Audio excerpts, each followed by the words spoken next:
Hello दोस्तों, welcome to witty learn. सभी को राम राम। आई होप कि सब लोग अच्छे होंगे। कल हमने बात की थी किंडरगार्टन विधि और खेल विधि, और उससे पहले हमने शास्त्रीय विधि पे बात कर चुके थे। देखिए, खेल विधि के अंदर 3 पार्ट होते हैं: शास्त्रीय, किंडरगार्टन विधि और डाल्टन विधि। आज हम बात करने वाले हैं 2 नंबर, जिसमें से 3 नंबर हो गई है हमारी वो शास्त्रीय विधि, और आज है हमारी 2 नंबर डाल्टन विधि, और ये खेल विधि का ही भाग है। अब बात करते हैं, इस विधि की शुरुआत हुई अमेरिका शहर से। अमेरिका में एक डाल्टन नामक शहर था, वहाँ से इसकी शुरुआत हुई।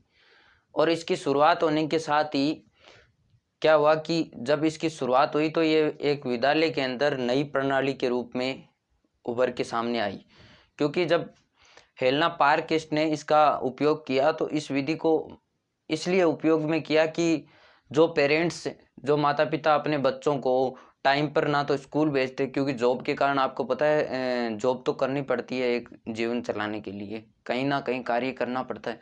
तो वो कार्य करते तो उनको प्रॉब्लम सी रहती थी कि आपको पता है कि कार्य पे कुछ लोग ऐसे होते हैं जो कि नाइट ड्यूटी करते हैं, कुछ लोग ऐसे होते हैं जो डे ड्यूटी करते हैं, और दिन में भी कुछ लोग सुबह 7 बजे निकल जाते हैं, कुछ 8 बजे निकल जाते हैं। तो ये एक बड़ी समस्या थी।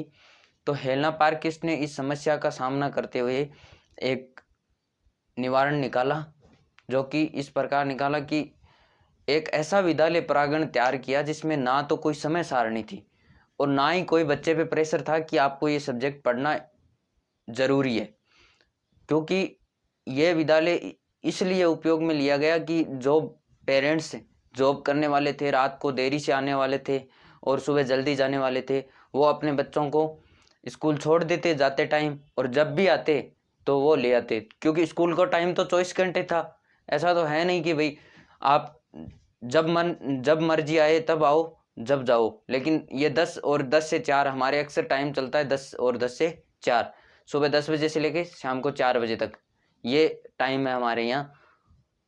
और इसके साथ ही हेलेना पार्किस्ट ने ये इस समस्या का निवारण किया। निवारण करने के साथ ही कुछ माता पिता थे जो रात को आते, वो अपने बच्चे को रात को ले आते, और बच्चे भी इसमें रुचिकर कार्य करते थे। क्योंकि आपको पता है कि भाई कुछ बच्चे ऐसे होते हैं गणित से डरते हैं, कुछ विज्ञान से, कुछ इंग्लिश से, तो 10वीं में आते आते छोड़ देते हैं।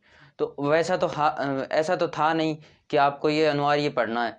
इसमें क्या था, इसमें जो मर्जी आए वो सब्जेक्ट लो और पढ़ो, नो टेंशन।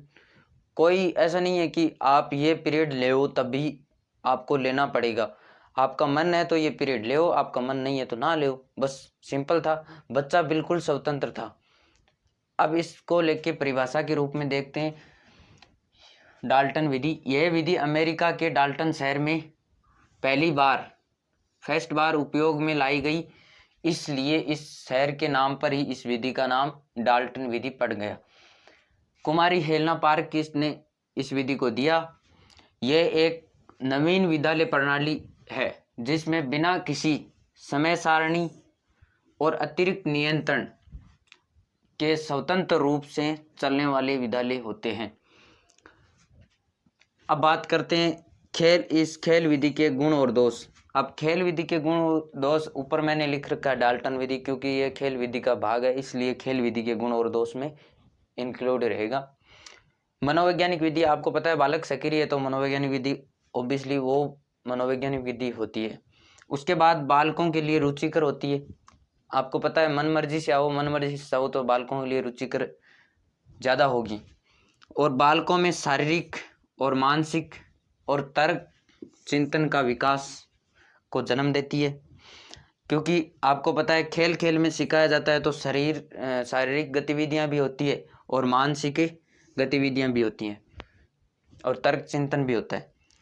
और बालकों में सहयोग और प्रतिस्पर्धा का भाव का विकास होता है। क्योंकि आपको पता है कि एक टीम में एक बालक होता है तो ऐसा थोड़ी करता है कि मैं ही जीतूं, वो पूरी टीम को लेके सोचेगा,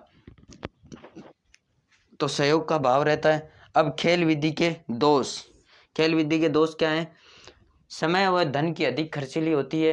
आपको पता है कि सामान्य विद्यालय वातावरण में ये उपयोग में नहीं लाई जा सकती। कुछ विद्यालय ऐसे होते हैं जहाँ पे ग्राउंड भी नहीं होता है, खेल मैदान भी नहीं होता है, क्योंकि जगह कम होती है। शहरों के विद्यालय अक्सर आपने देखा होगा, वहाँ पे ग्राउंड की जगह बहुत कम होती है। तो ये सामान्य विद्यालय वातावरण में नहीं होती, अधिक खर्चीली होती है, क्योंकि नए नए नए प्रकार की चीज़ें लानी पड़ती हैं खेल के लिए, स्पोर्ट्स की। बालकों में शीघ्रता से थकान आ जाती है, क्योंकि खेल खेल में आप 1 घंटे सिखा सकते हो, 2 घंटे सिखा सकते हो, ऐसा तो नहीं है पूरे दिन खिला सकते हो। कई बार दुर्घटना, जैसे मान लो पैर फिसल गया खेलते खेलते, या किसी के थले आ गया, मतलब नीचे आ गया, या फिर कोई का, आपको पता है अक्सर ऐसा हो जाता है, क्योंकि पैर मुच जाता है या फिर हाथ मुच जाता है, तो ये दुर्घटना होने की भय रहता है। अक्सर आपके साथ ऐसा हुआ होगा। फिर इसमें लेखन कौशल का विकास नहीं होता, क्योंकि सक्रिय शारीरिक अंग सक्रिय रहते हैं, लिखना बिल्कुल नहीं पड़ता है, तो लेखन कौशल का विकास नहीं होता है। अब बात करते हैं कि कुछ इसके साधारण दोष और गुण ऐसे हैं। जैसे गुण के रूप में आप देखा जाए तो प्राथमिक कक्षाओं के लिए ज़्यादा उपयोगी है, और वो जो उच्च शिक्षा के लिए कम उपयोगी है, क्योंकि ये आपको स्वाभाविक ध्यान रखना है कि खेल खेल में किन बालकों को खिलाया जाता है, किन बालकों को सिखाया जा सकता है, किन को नहीं सिखाया जा सकता। ये तो आप आपके व्यवहारिक ज्ञान पे ही चुन सकते हैं, तो ज़्यादा बड़ी वाली बात नहीं है। अब बात करते हैं खेल विधि के। मान लो आपको प्रश्न आ गया कि खेल विधि के जनक कौन है, क्योंकि स्वाभाविकता कन्फ्यूज तो होने वाली चीज़ है ही, क्योंकि किंडरगार्टन विधि भी खेल विधि का भाग है, और शास्त्रीय विधि खेल विधि का भाग है, और डाल्टन विधि भी खेल विधि का भाग है। अब शास्त्रीय विधि को लेकर बात करें तो मारिया मोंटेसरी इसके जनक है, और किंडरगार्टन विधि को लेकर बात करें तो फ्रोबेल हैं, और खेल विधि के जनक हैं कौन, हेनरी कॉल्डवेल कुक, और डाल्टन विधि के पार्किस्ट। अब मान लो क्वेश्चन आ गया कि निम्न में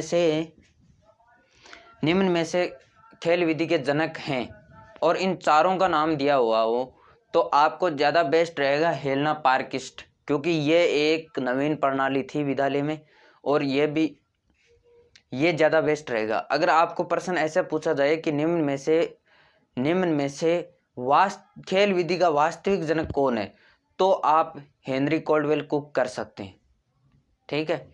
और इन तीनों के जनक, चारों के जनक याद रखना, और थोड़े बहुत गुण और दोष ध्यान में रखना है, और ज़्यादा बड़ी बात नहीं है। ये व्यवहारिक चीज़ पे है कि आपको पता है सब लोगों के पास में पेरेंट्स, माता पिता परेशान होते होंगे।